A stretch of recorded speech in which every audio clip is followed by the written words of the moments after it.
Referee সরাসরি ক্যামেরার দিকে তাকিয়ে বুক ফাটা কান্নার সাথে বলেন, আমাকে ক্ষমা করে দিন। আমি যা করেছি তার জন্য আমি সারা জীবন নরক যন্ত্রণা ভোগ করব, কিন্তু বিশ্বাস করুন আমি নিরুপায় ছিলাম। আমাকে ওপর থেকে কঠোর নির্দেশ দেওয়া ছিল যেভাবেই হোক স্পেনকে ম্যাচ জেতাতে হবে। আমি শুধু সেই নির্দেশ পালন করেছি মাত্র। রেফারির এই একটি মাত্র বাক্য মুহূর্তের মধ্যে পুরো বিশ্ব মিডিয়ায় দাবানলের মতো ছড়িয়ে পড়ে। সারা বিশ্বের ফুটবল বোদ্ধা থেকে শুরু করে সাধারণ ভক্তরা রীতিমতো স্তব্ধ হয়ে যান। তিনি আরো ভয়ঙ্কর সব গোপন তথ্য ফাঁস করে বলেন, ম্যাচের আগের রাতেই আমার হোটেল রুমে থাকা ল্যান্ডলাইনে একটি গোপন কল আসে। আমি ফোন তুলতেই ফিফার ভেতরের একটি শক্তিশালী সিন্ডিকেট এবং আন্ডারওয়ার্ল্ডের বেটিং মাফিয়াদের এক শীর্ষ কর্মকর্তা আমাকে পরিষ্কার ভাষায় হুমকি দেন। তিনি বলেন, যদি স্পেন এই ম্যাচ না জেতে তবে আমার রেফারিং ক্যারিয়ার চিরতরে শেষ করে দেওয়া হবে। শুধু তাই নয়, তারা আমার স্ত্রী এবং সন্তানদের ঠিকানার কথা হুবহু উল্লেখ করে তাদের জীবনের ওপরও বড়সড় ক্ষতি করার হুমকি দিয়েছিল।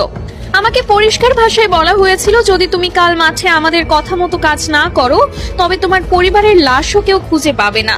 ইউরোপিয়ান ফুটবলের ওই কালো টাকার সিন্ডিকেট কোনোভাবেই মেনে নিতে পারছিল না যে লাতিন আমেরিকার একটি দল টানা দুবার বিশ্বকাপ নিয়ে যাবে।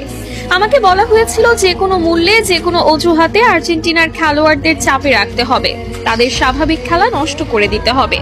কান্নায় ভেঙে পড়ে এই রেফারি আরো বলেন, ম্যাচের বয়স যখন 93 মিনিট, এনজো ফার্নান্ডেজ যখন সামান্য একটি বল দখলের লড়াইয়ে ফাউল করেছিল, তখন আমার কানে ইয়ারপিসে ওপর থেকে সরাসরি নির্দেশ আসে, এটাই সুযোগ, আর দেরি করো না, ওকে সরাসরি লাল কার্ড দিয়ে মাঠ থেকে বের করে দাও।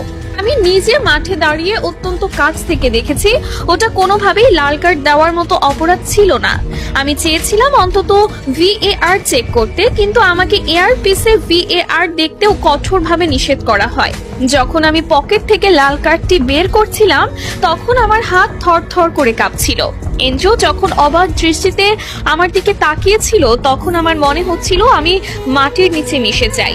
10 জনের আর্জেন্টিনা যখন বীরের মতো লড়ছিল, ডি পল আর ম্যাক অ্যালিস্টাররা যখন নিজেদের শরীরের শেষ রক্তবিন্দু দিয়ে স্পেনের একের পর এক আক্রমণ ঠেকাচ্ছিল, তখন আমি নিজেই ভেতর থেকে কুড়ে কুড়ে খাচ্ছিলাম। আমি স্পেনের অনেক বড় বড় ফাউল ইচ্ছা করেই এড়িয়ে গেছি, কারণ আমার উপর নির্দেশ ছিল প্রতিটা 50-50 ডিসিশন স্পেনের পক্ষে দেওয়ার। অতিরিক্ত সময়ে যখন স্পেনের ফেরান তোরেস গোলটি করলো তখন স্টেডিয়ামের স্প্যানিশ ভক্তরা উল্লাস করলেও আমার বুকের ভেতরটা অপরাধবোধে ভিন্ন হয়ে যাচ্ছিল। চরম আক্ষেপের সুরে রেফারি আরো বলেন, ম্যাচ শেষে যখন দেখলাম লিওনেল মেসি মাঠের মধ্যে বসে শিশুর মতো